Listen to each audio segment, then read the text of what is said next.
Yes, tena tuko mtaa kwa mtaa, nadhani unanisikiza vizuri. Mimi naitwa P-Boy Msafi na hapa niko na ndugu zangu kabisa wajasiriamali. Nazungumzia bodaboda. Hii ni two way kama unavyoiona hapa Mpanda Katavi, Niko na wanangu, niko na jeshi kabisa la wapambanaji. Ndugu zangu, mambo ni aje?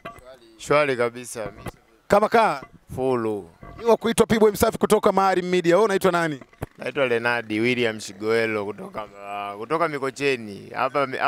Hapa tu ni kama sehemu ya kazi, ila tunaishi Mikocheni hapa. Jamaa anatokea Mikocheni. Wewe wakuitwa nani? Justin Jackson. Wewe unatokea wapi? Semula kwa kwachi.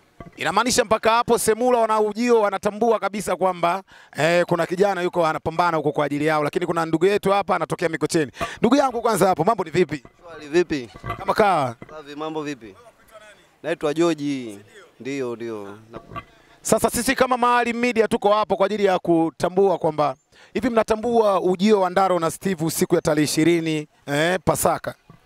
Naam, tunatambua ndio kama atakuwepo siku hiyo. Na tumejiandaa kuwapokea vizuri tu. Naam. Tiketi zinapatikana wapi kwani? Kwa mtoto wa Mungu hapo.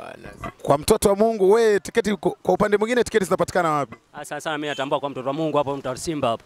Hiyo ni kwa sababu wako karibu nazo. Sasa tunawaambiaje watu ambao bado hawajapata tiketi mpaka sasa?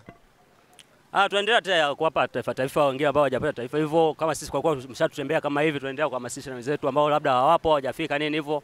Kwa hiyo hadi siku hiyo watakuwa shapata taifa. Steve na Ndaro anatusikiliza moja kwa moja. Tuna nini cha kuambia? Cha kuambia sisi kwamba tunawakubali na tutawapokea vizuri. Sisi kama Mahari Media tuko hapa, tuko na wajasiriamali, vijana ambao hawana kazi. Jamani, mjikite barabarani, mjikite muendeshe bodaboda. Hakikisheni tunafanya kazi kwa wingi, Ni usiku wa Ndaro na Steve, tunahakikisha tunaenda home ground. Mimi naitwa P-Boy Msafi, ni Mahari Media. Tukutane home ground, tiketi ninayo na ninatamba nayo. Na hawa ni wajasiriamali wenzangu bodaboda. Sema tiketi tunayo na tunatamba nayo.